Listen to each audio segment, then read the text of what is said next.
So it's what I guess. Just getting voted out today was like, wow.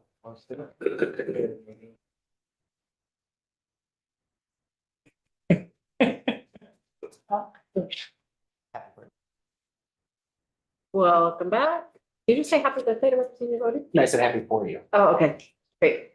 So we are picking back up. Oh, it doesn't have a bill number, that's why I don't know the bill number. Our act relating to the expansion of existing income tax credits, and we have a favorable note from Pat, who has joined us. And I heard Rumor is feeling a little bit better. I'm happy to hear.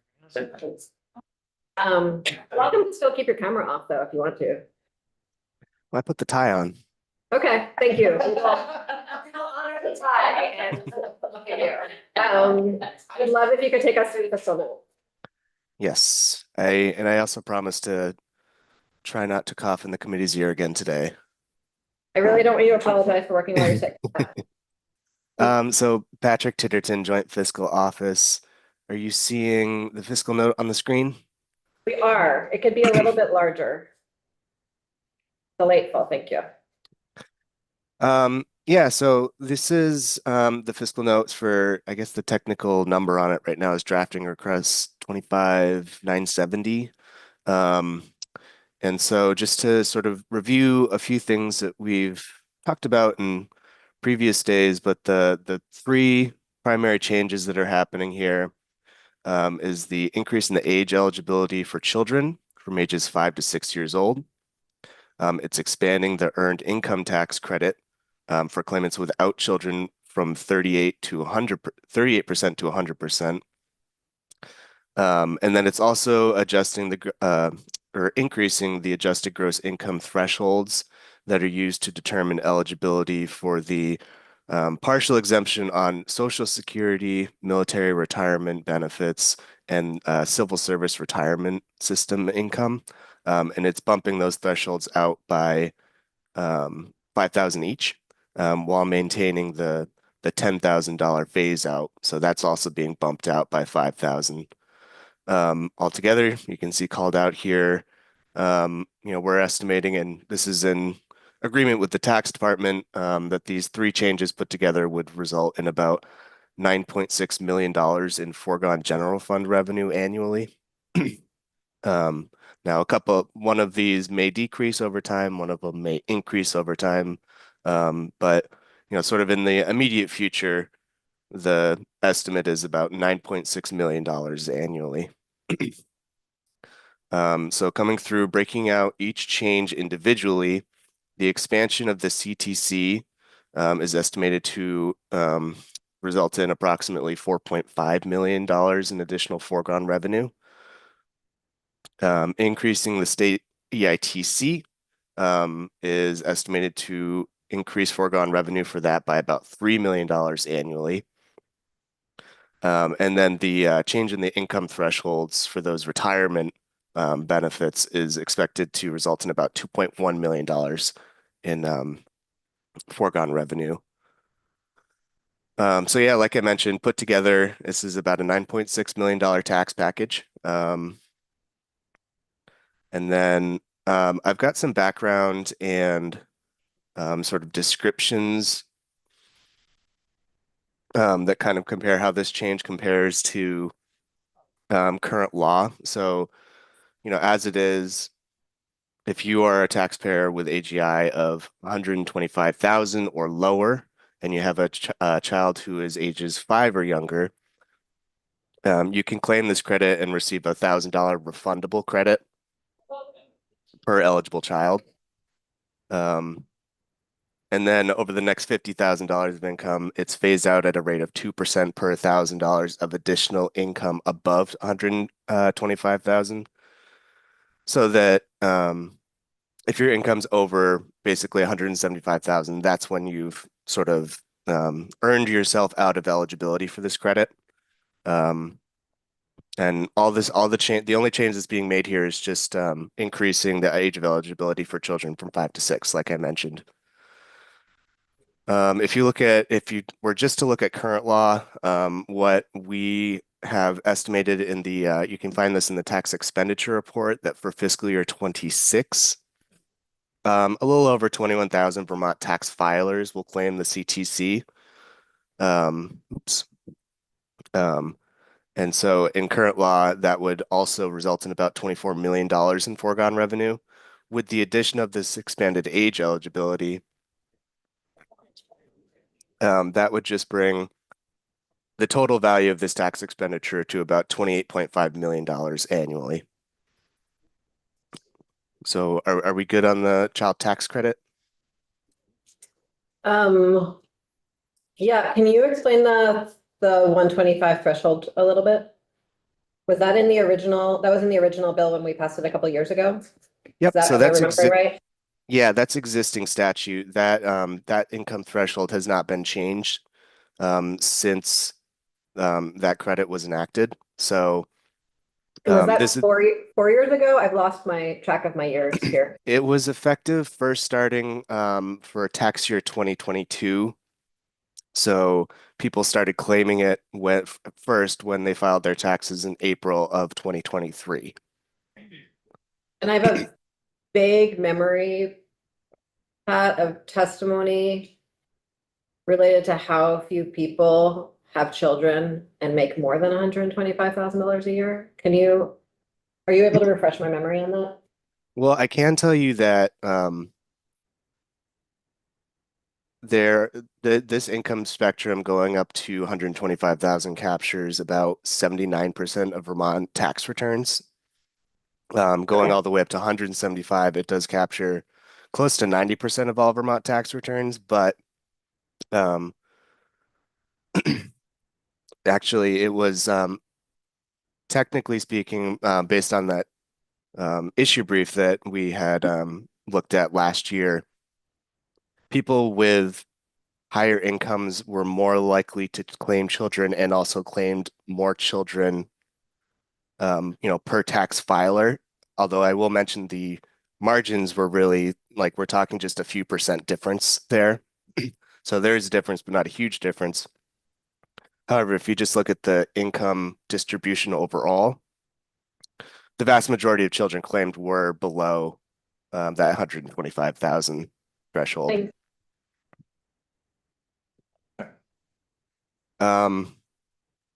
So that's for the child tax credit. Yeah. So Patrick, going back to that previous, so if you were to just go from 125,000 to 150,000, any ideas what you're talking about for the overall expenditures, the tax amount lost? You're just to understand the question, you're saying to qualify for the full credit amount? Right. I don't have that figure in front of me, but it's something we could look at. Okay, thank you. Good. So for the earned income tax credit, like I mentioned, this is just bumping out for claimants without dependent children. The percent of the federal credit they can receive from 38 to 100%. And I think one thing that really highlights why the expected impact of that large percent increase is, only $3 million is in this first column here, you have what the existing federal maximum credit amounts are. In the second column, you have under current law, what the maximum Vermont state credit the person could receive. And then here it's just showing the change. And even though you're jumping from 38% up to 100%, you can see that the maximum state credit that someone can receive is still well below those with one claim dependent child. And just to compare that to current law, this is one of, if not the most claimed credit in the state. With the tax department, we're estimating that over 33,000 Vermont tax filers will claim this credit in fiscal year 2026. By just increasing the credit amount for these dependent people, we're not actually going to see an increase in the number of people claiming the credit, but the value of the credit claimed by those people without dependents will increase. And that's where the additional 3 million comes from.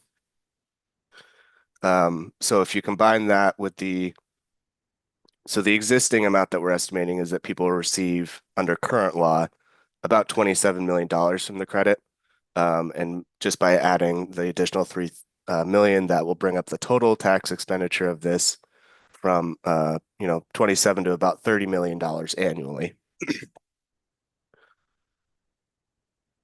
So that's what we have in there. I know yesterday we walked through the flow chart of how we get from the federal amounts down to what Vermonters can receive, but I'm happy to review any of that again if you'd like.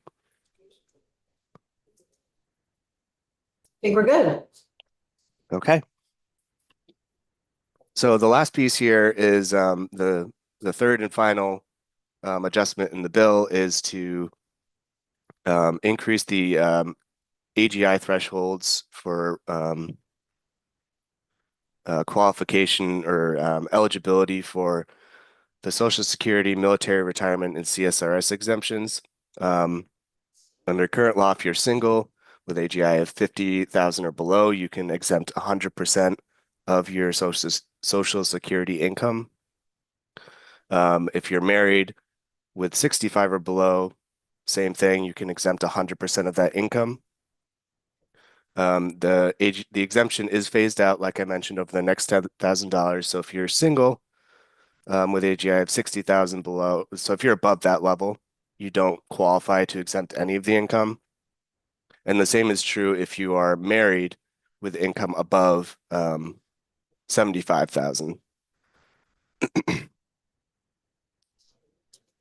And all this is doing is changing the single amount from 50 to 55 and the married amount from 65 to 70. Representative Wazazak, you had yesterday asked me how many people this bump out would affect, correct? Yes. So looking at the income distribution, it looks like an additional 2,400 Vermonters would receive, would then move from partial exemption to full exemption. And then a further 5,200 Vermonters would newly qualify for the partial exemption. So those two put together, it's about 7,500 Vermont taxpayers who would gain additional tax relief from these changes. Great, thank you. And then Representative Kornheiser, you had asked how many Vermonters don't pay any taxes on their Social Security income. I looked at that. And it looks like about 50% of Vermont taxpayers who receive Social Security benefits do not pay taxes on their Social Security benefits. One caveat of that also includes all Vermonters who receive a full exemption at the federal level. So by the time it gets into their Vermont AGI, it's already fully exempted. So between the federal and the Vermont amounts, this would approximately apply to 50% of Vermonters who receive Social Security benefits. Thank you. Yes. So the bill would make the same income threshold adjustments to the CSRS and military retirement income thresholds. And as current law is written, and this would not affect this, Vermont taxpayers who receive these types of income may elect to exempt up to $10,000 of that income, subject to the same eligibility thresholds of the Social Security that we just talked about. And importantly, if a Vermonter receives 2 or more of these types of income, they can only elect to take one of them. And they can change their election from year to year. They're not required to take one over the other.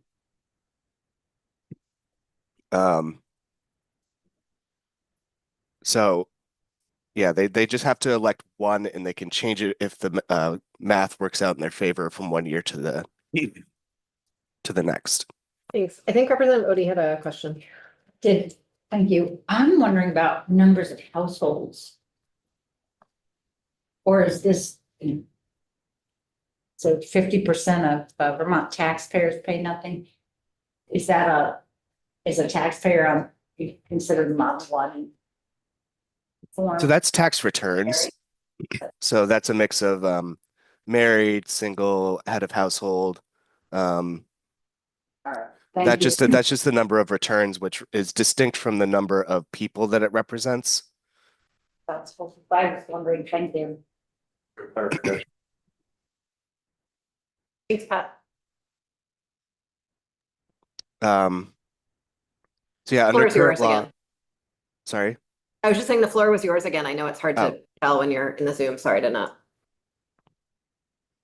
So yeah, the last thing is just under current law, we're estimating a little under 30,000 Vermonters, both, will exempt some of or all of their retirement income and are estimated to receive about 8.2 million in tax savings from one of those, those three exemptions put together. What this does is it just increases that amount by about 2.1 million annually, for a total of about, a little over 11 million in tax savings for these people. And this is one that, with the child tax credit, I might expect that to decrease over time, just because the number of kids in the state has been decreasing over time. With the other one, because Vermont is an aging population, that is one that has potential to increase in terms of a tax expenditure over time.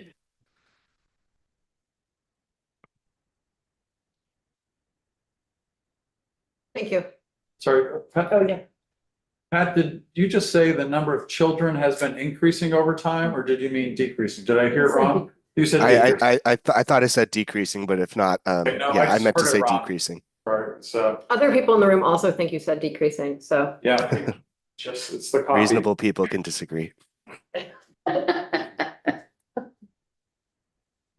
Sure, could I, Yes, please. Patrick, I think originally there was a figure of $9.6 million total foregone revenue, and then you added the 2.1 to that for individuals' tax savings. What's the difference there? Why? Is that also foregone revenue, the total? So I think what maybe so in the last section there, I had mentioned that there was about 8.2 million in current law that we estimate in foregone revenue from this. And so when I add 2.1, it's a little over 10 million total for that, just that one. But if you look at just the incremental change and look, add the incremental changes together. So just the new changes will result in the 9.6. I was just looking sort of in a silo. If you're just considering the Social Security exemption, that's the one that would bring you a little over 10 million in total. Does that make sense? Yeah, I believe so. Yeah, Okay. thanks.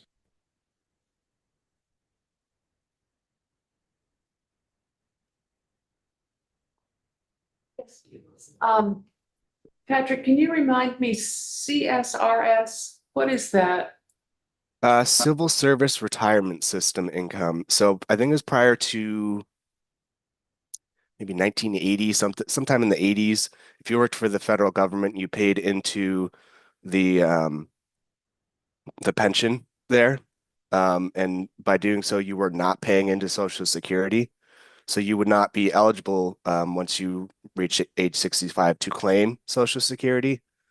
But there are instances over time where people spent years working for the federal government, paying into that system, but then maybe left and were at a job where they're paying into Social Security enough so that they could qualify for Social Security. So part of the election here, with whether you want to pick one or the other, is sort of alluding to the fact that, yes, these people were not eligible for Social Security for a long time, if they spent their whole career there, but maybe they did a partial, like worked in both sectors for enough time to qualify for both. So that's why there's kind of like the caveat here that if you receive both, you have to pick one or the other. But this is a population that for a long time did not qualify for Social Security if they never worked enough years in the private sector or another sector to qualify for that. Okay, thank you, that's helpful.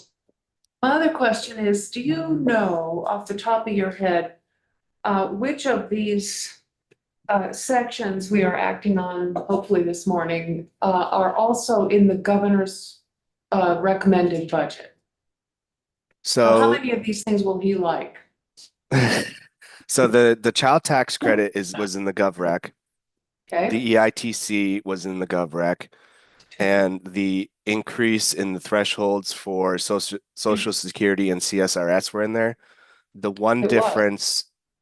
difference, and it's, I think mostly for consistency here, is that the GovRec military retirement adjustment was to fully exempt that income, which would have made it no longer applicable to those income thresholds.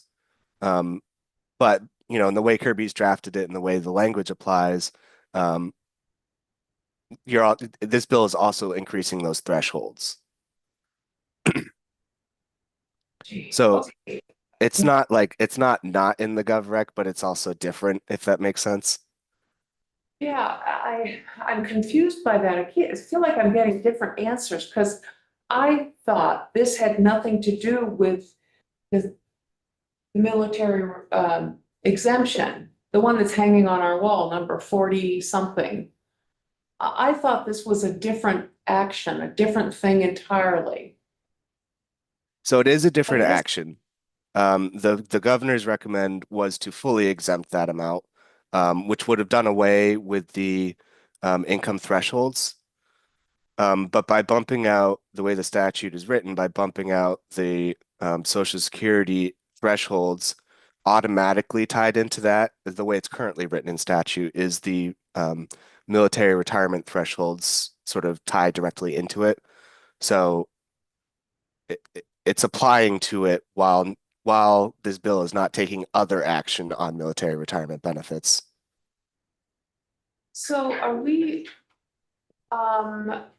eliminating our ability to then act on the bill hanging on our wall because we're acting on this section 4? I don't know if that's a question for me. Yeah, okay. You're welcome to ask Kirby that question, but no, we're never eliminating our ability to act on another bill. Well, Betsy Ann tells us that we can't, once we vote on something about in this realm, we can't vote on it again for another year and a half. It would be substantial negation under Mason's rule. Oh, interesting. Actually, that's so fun. Fine. I don't think it's substantial negation, no. Well, let's finish, definitely not JFO question. So let's finish JFO. All right. Let's finish JFO questions and then discuss that. I have a semantics JFO question. We're using the term foregone revenue. Is this a tax expenditure? And so we're just Yes. using those terms interchangeably for the Yes. sake of the conversation. Yes, this would be a tax expenditure. That's what I thought. When do you use one phrase and when do you use the That other was, phrase? yeah. So that's a great question. If you were to do something like cut the corporate income tax rate in half, that wouldn't be a tax expenditure. Usually it would be foregone revenue, obviously, right? Because if you just compare where you are now to where you would be, you're saying, okay, we're only going to collect half of what we were collecting before. When I talk about a tax expenditure, actually technically a tax expenditure has a statutory purpose. And it lives in statute with a statutory purpose. And the threshold for being included in that report is if the credit or exemption or deduction has a statutory purpose, it will show up in the report. And they're sort of like, if you think about a credit, it's sort of makes sense to say that this is something that's sort of structurally built in, where in many cases we're actually providing refunds to people and not, or actively not collecting taxes for a specific reason. Does that make sense? Yes, thank you. Thank you. Yeah, another question in regards to the $2.1 million for those three categories of taxpayers. If the governor's proposal to exempt military retirement pay and disability was enacted in this, would that $2.1 million figure not change? Yeah, it's within the margin of error where it is right now, so I don't think we would change the estimated figure there. Because right, as it is, you have to pick one exemption or the other. So someone might choose to take the military, but that's at the expense of not taking the exemption on their Social Security. And what the tax benefit is one direction or the other, is probably not going to be enough to move the needle on that 2.1 here. Okay. So again, though, if we were to include it, we would have to add an additional 3.9 million, correct? That's correct. Thank you. It's lost revenue. Correct. I just want to say that I wouldn't want to testify on this. I mean, I would read this to everyone, but I would, if that's the question that you. Oh, we're on Pat. Betsy Ann. Pat. I just, Okay, thank you. We will get to that in a minute. Yeah, absolutely. Any further questions for Pat? Thank you very much. Of course. And I'll hang out. Okay, thank feel you. better. Does anyone want to speak with Kirby about anything in the bill? Okay, Kirby, could you please show us? Thank you, sir. And before Kirby sits, well, while Kirby is sitting down, Sit slowly. sit as, however, whatever you'd like to do. And you might want to sign into Zoom in case you want to share something. I'm imagining that this bill will leave our committee, it will go to the Senate, and then it will come back from the Senate.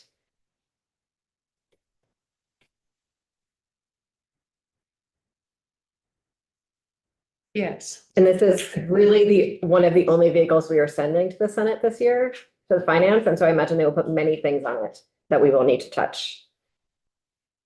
Knowing from past experience what Senator Cummings and the Finance Committee likes to do with vehicles. My concern, may I speak? Yes, absolutely. My concern is this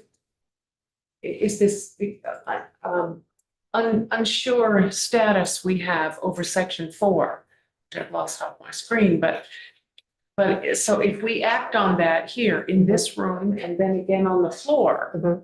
are we getting rid of our ability to act on anything further that has to do with military exemption? So my understanding is that the bill could be amended, that bill itself could be amended in the Senate or when it comes back from the Senate. It's that there couldn't be a separate vehicle that moved. Is that your experience? So you're not an expert in the rules, right? We should not be asking you about substantial negation and all that stuff, or would you like to join in on that conversation? You should not, but I do have like a common sense response that maybe is not the wisest thing to talk about, but this and that other totally new exemption are not the same thing.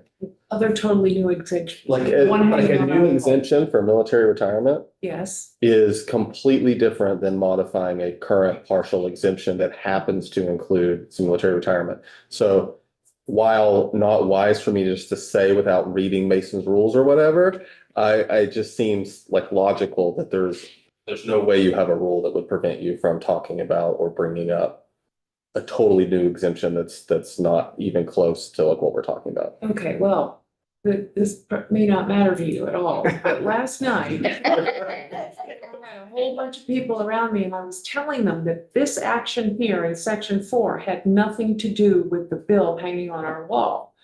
And they were saying, oh, yes, it does. It's going to mean that we can't. And then someone comes back to us this morning with a quote from Betsy Ann that said, yes, you're negating your ability to act on that. Yeah, I would have to know all the background there, but This feels like a funny committee discussion to have to some degree. And I understand that everyone needs to talk about it also. So I'm trying to, I hear Kirby, who's sitting in the chair right now, saying that he considers the two tax exemptions to actually be fairly separate areas of statute. Does anyone have any questions for Kirby about the statute in the bill or not in the bill? And then I will excuse Kirby from the chair and we can figure out what kind of conversations we want to have. Yeah, Yes. Kirby is the original language for the military piece of the 10,000 exemption.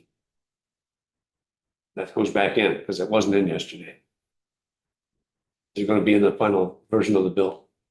I think what you're asking is subsection D going to be in the bill that's not being amended? Is that what you mean? Or do you mean the full exemption for military retirement? No, Okay, so. I don't know if it's subsection D. I don't have you on today, only for the H 321. The language that was struck in 135, because that's the existing law. Is that language with the new amendments, will that be included in the final version of this bill? So I'm gonna share the committee bill. And We have warned, this is the language that we have warned for the vote today. yes, so this is the committee bill that I understand that you're planning to vote for or vote on. And the relevant section that's being amended here has ellipses at the bottom showing this section goes on, but we're not including it here because nothing's getting changed. In H-135, and I think I may have phrased it a little awkwardly yesterday, and I apologize if I've contributed to any confusion about that. These ellipses were not there in H-135. It did include subsection D, and subsection D, which is the provision that states that military retirement will be treated like civil service retirement. Mhm. It was going to be deleted because of other sections in 135 that went to fully exempting military retirement. It was, so there was a conforming change relating to those other sections that are excluded here. Yeah. That I didn't make that conforming change because if I made that conforming change and there's not a full exemption, then all we're doing is saying that there's no partial exemption for military retirement either now, which is, I don't think, the direction that. And so this bill here contains the partial exemption, but some of the language that just like that says military, et cetera, is implicit in this because it's in the underlying law, and that's what the ellipsis means. Is that what you're saying? Yes, we're not touching the provision that says military retirement will be treated as civil service retirement. And since we're not touching that, I did what I normally do, which is to keep, instead of us having huge bills, try to just, for brevity, cut out the parts of stuff that's not being changed so that you can follow it. And so I think I did do that, and it's all the drafting and stuff. It wasn't on my mind, but oh yeah, there was a conforming part there that I did delete, or did not include in this bill because it didn't make sense anymore. So I apologize for not calling that out better yesterday if that confused anyone. I guess I'd like to ask a simple enough question because I've gone around a lot, Betsy Ann and others, but for Ledge Council, if we wanted to include the provisions in H-43 in this bill, can we not do it? Yes. That's all I need to hear. I mean, If we wanted to, there's a section of 5830E that's involved and 58. I mean, this is a committee bill. You could alter any section of law you wanted to. Right. So again, second question, We get to change healthcare law on this. if this You could, went you through could. the way it is, an amendment to include that would be germane to this bill. That's a different question. You were. Kirby can't speak to germaneness. I cannot speak to germaneness, but just to the extent that to clarify that what I was saying is that this is a committee bill where you can decide what subjects, what statement of purpose, any of that you want in this committee bill. That's a different question than what's germane on the floor to once it's passed out of the committee, what becomes germane. Different thing. That's, yeah. Well, then if I can go further, I mean, the reason I asked Patrick in regards to the other section of $4.5 million of lowering that maximum amount, you know, there may be a little bit of savings there. I'm just saying that there are options for us to do.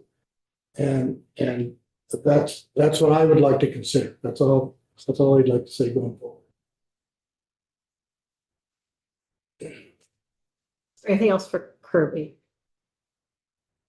Thank you, Kirby. You need to hang around for purposes of a. Probably, I don't know. Do you mind? Do you have to be somewhere? You always have to be somewhere. I'm supposed to be a house ag. Why don't we go over to House of Ag and we'll drag you back if we need to? How's that sound? Okay, thank you. Thanks. We will politely request your return. How's that for a better use of language? I'm sure they'll acquiesce as they need.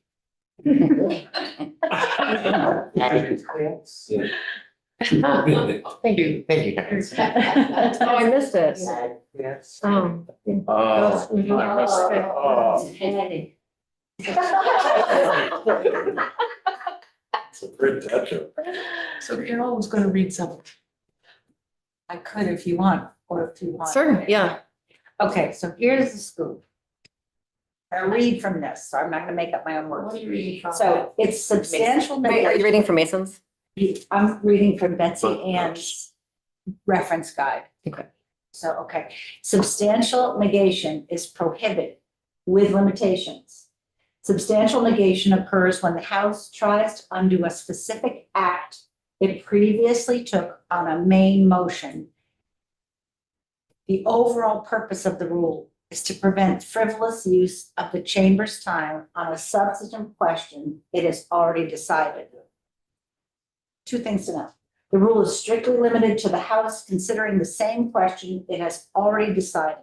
If a question is revised from a prior one, the rule is not violated. It's revised, it's not violated. Moreover, there are exceptions to the rule. The same question may be posed again in a committee report and in legislation that came from the Senate. So House Rule 61, committee report exception, subject to Rule 77, which is reconsideration, an amendment previously adopted may be amended, but not so as to substantially negate the amendment already adopted, except that when a committee report recommends the amendment, that amendment shall be in order, even though it negates one previously adopted. So I think that means a committee report can change and negate a prior passage of a committee. Yeah, so it could be amended in the Senate and it could come back and be amended here and all Yes. this. Yes, absolutely. Even though we voted it a certain way here and a certain way on the House floor. And we do that fairly regularly, right? Back and forth between the chambers. And I think it loops back to Kirby's point of, in my understanding of that, completely exempting something is a completely different question from adjusting income thresholds. So Yeah. I would like us to vote on this bill as it stands and then everyone can, I imagine there was also, in my experience of the building, sometimes things get lost in translation between conversations between people and sometimes going right to the source is helpful. In fact, that is my consistent experience in this building, actually. And so would love for us to be able to vote on this and then folks can go talk to Betsy Ann and figure stuff out if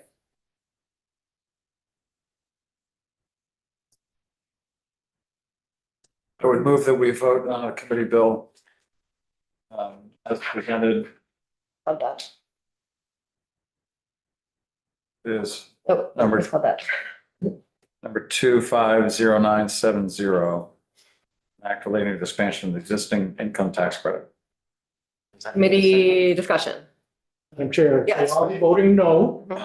My reason is for the explicit answer that Ledge Council said that we could include military exemption piece in this bill. And again, there's other options for us to maybe find a little bit more money than just the total $3.9 million.